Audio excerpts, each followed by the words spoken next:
One TV special report.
po ba yun?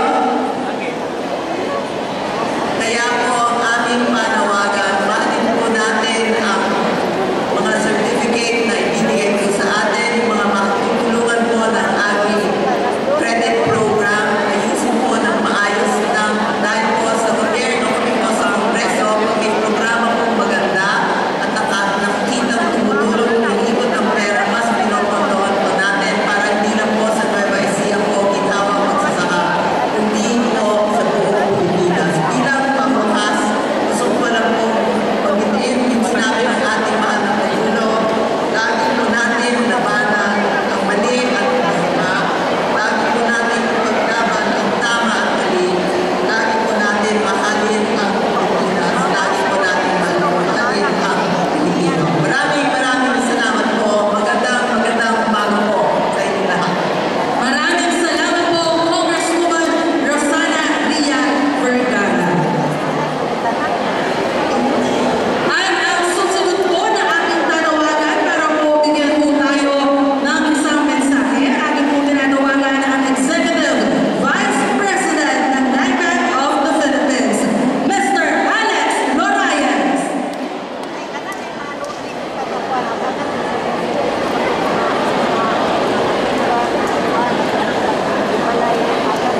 Magandang araw po sa ating lahat. Sa ating mahal na Pangulo, Ferdinand Romualdez Bongbong Marcos Jr., isang maligayang pagbati po sa inyong kaarawan. Palakpakan po natin ang ating Pangulo.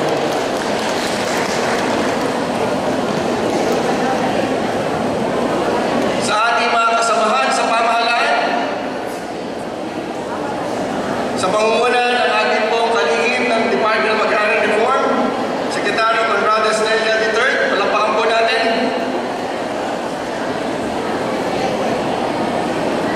Kasama din po natin ang Land Registration Authority, palakpakan po natin.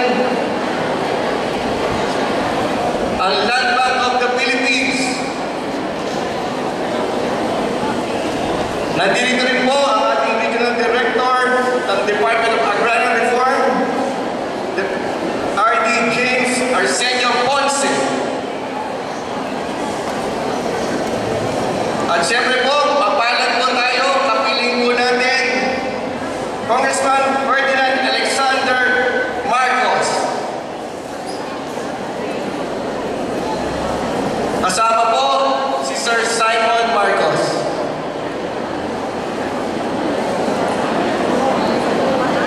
Kapiling din po natin ang representative po ng 3rd District, Congresswoman Ria Vergara.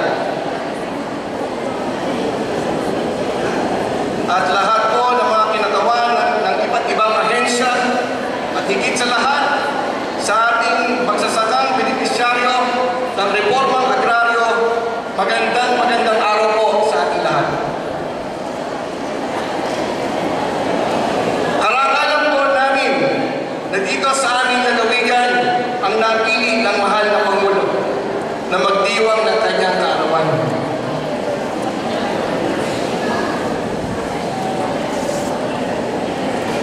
At sa halip na siya ay bigyan natin ng regalo, siya pa ang nagdala ng pagpapala para sa ating mga kababayang magsasaka. Tunay na hindi nasayang ang mahigit 700,000 abante ng ating Pangulong Bongbong Marcos noong nakaraang eleksyon 2022. Talagang mahal na mahal po ng ating Pangulo ang ating lalawigan.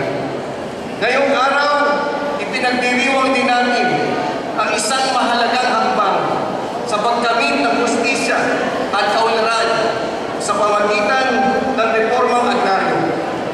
Ang pamamahagi ng 6,000 certificates of condonation sa ilalim ng Republic Act 11953 ay isang malaking tulong upang mapagaan ang mga pinansyal na pasanin ng ating mga magsasaka.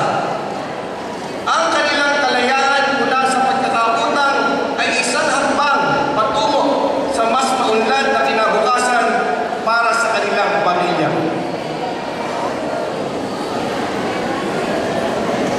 Kasabay nito, ang pamamahagi ng mga tseke sa ating Agrarian Reform Beneficiary Organization ay patunay ng patuloy na suporta ng pamahalaan sa sektor ng agrikultura.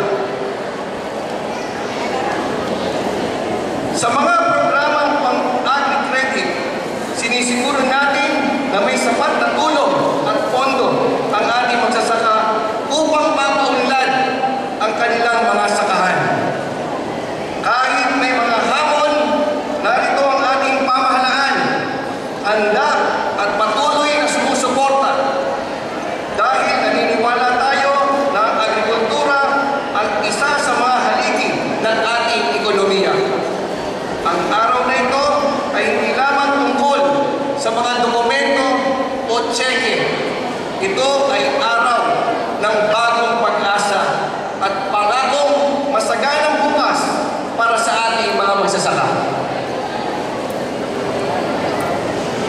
Kami po ng ating Governor Oy Manchasumali at ang buong pamahalang palalawigan ng Nueva Ecija ay labis sa nagpapasalamat sa ating mahal na Pangulong Bongbong Marcos Jr.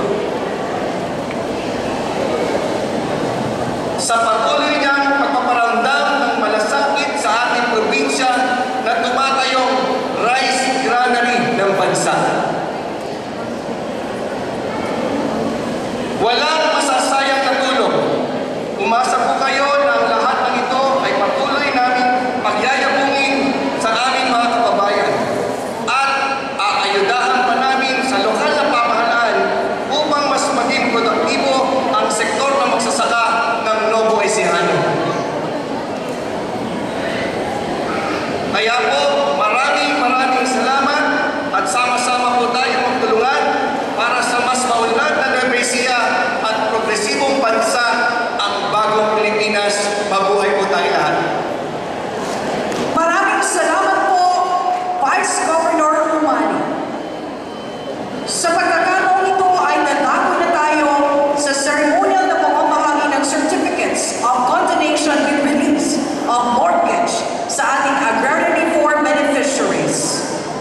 Inaanyayahan po natin ang ating mahal na Pangulo sa entablado upang pangunahan ang pamamahagi.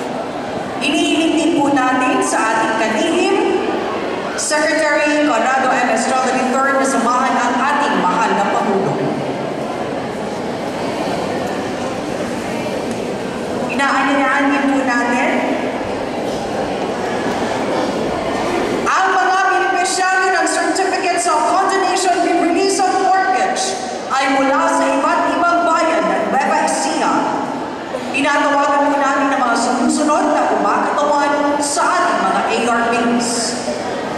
Una, Ginoong Apolinario Peralta ng bumabot na nagmamayari ng 2 hektaryang lupa, aabot sa 200,000 piso na amortisasyon ang sasagutin na ng pamahalaan sa ilalim ng RA 11953. Ginang Rosalinda Palomo sa bayan ng Caranlan ay may 3 hektaryang binubunggan na lupa, mahigit sa 25,000 piso na amortisasyon ang sasaluhin na ng pamahalaan. Si Ginoong Il Cabrera Jr. naman ng General Nino ay humigit kumulang sa 1.5 hectares na may halagang halos 6,000 piso amortisasyon. Susunod, si Ginoong Romeo de la Cruz ng General Nino, nagmamayari naman na mahigit sa 2.2 hectares na sakahan at may amortisasyon na humigit kumulang sa 190,000 pesos. Ginoong Ireneo Alas mula naman sa bayan ng Haen, may sariling sakahan na may sukat na mahigit sa 5,200 square meters ay may halagang mahigit sa 2,300 na amortisasyon. Ginang Natalia Viuda ni Madua ay may mahigit sa 1.1 hectare na sinasaga sa bayan ng Quezon at may amortisasyon na humigit sa 8,000 piso. Ginang Julia Prane sa bayan pa rin ng Quezon ay may mahigit sa 5,000 amortisasyon ang magiging dagdag na puhunan sa mahigit 7,500 square meters na sakahan. Ang susunod ay si Ginoong Faustino Dios ng Rizal. May sukat na mahigit sa 3,300 square meters ang kanyang sakahan at may halaga ito mahigit sa 48,000 piso na amortisasyon. Inang Gloria Sintano mula sa bayan naman ng Rizal ay may mahigit sa 28,000 piso amortisasyon sa sinasagang lupa na may sukat na mahigit sa 5,700 square meters. At ang panghuli, Ginoong Jeronimo Lumlipa na galing sa bayan ng Talavera. Siya ay may sakahan na mahigit sa 7,500 square meters at tatanggap na mahigit sa 3,000 at 600 piso na condonation. Maraming salamat po. Ngayon naman, nagdadako tayo sa ceremonial na pumamahagi ng Agri-Credit Assistance under the ALERT Program or Accessible Loan for Empowered, Resilient, and Transformed Agrarian Reform Beneficiary Organizations o ARBOS. Tinatawagan po natin ang mga sumusunod na Agrarian Reform Beneficiary Organizations. Una, Eastern Santo Domingo Agriculture Cooperative na tatanggap ng loan assistance na nagkakalaga ng 8,631,000 pesos na kinakatawa naman ni May Piling. Kaagapay Agrarian Reform Cooperative na tatanggap ng loan assistance na nagkakalaga ng 6,005,000 na kinakatawa ni Arnel Jason Valdetara. Farmers Joint Venture Agriculture Cooperative na tatanggap ng loan assistance na nagkakalaga ng 5,408,000 pesos na kinakatawan ni Avelino de Guzman. United Nampikuan Producers Cooperative na tatanggap ng loan assistance na nagkakalaga ng 5,010,000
Estrella sa inyong pagpakilala ang alkalde ng lungsod ng Palayan, Diandre Nicole Cuevas, at lahat po ng ating mga LGU na nandito na kasama natin ngayon.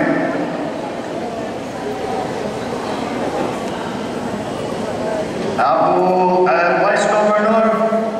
Vice Governor of Nueva Ecija, Vice Governor Emmanuel Antonio Umali,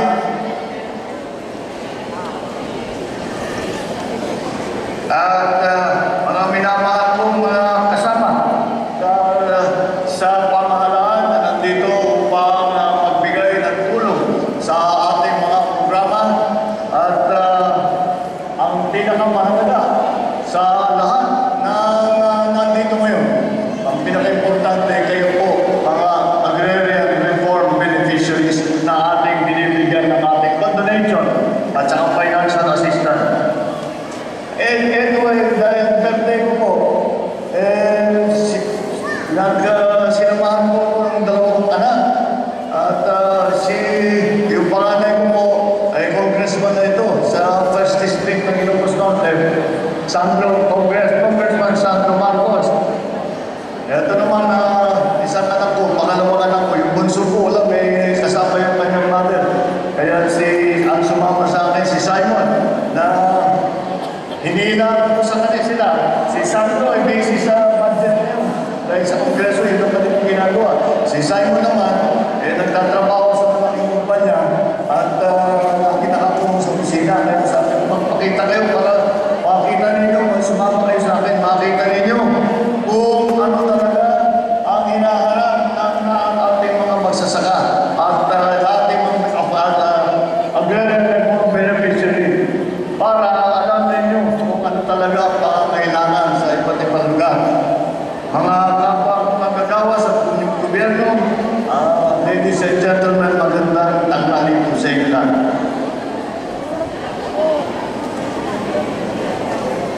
Talagang tunay ang kasayahan ko dahil napaka-espesyal na araw na ito para sa akin. Kaya naman, pinamarapat ko na kayo ang makasama ko sa araw na ito. Dahil po, ang inyong sipag, ang pagsusumika, at katatagan ng loob ang siyang nagsisilbing inspirasyon. Hindi lang para sa akin, kung hindi sa lahat ng inyong mga kapwa Pilipino. At kaya nais namin pagbulihin palalo, araw-araw, ang aming paglilingkod sa bayan.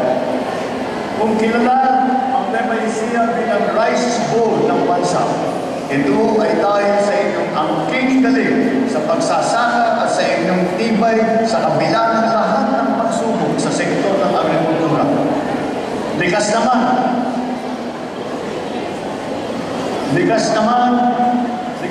talaga sa mga Novo Ecijanos ang tibay at tapang tulad na ipinamalas ng mga bayani ng probinsya nito sa unang sigaw ng Nueva Ecija, 120 taon na nakalipas.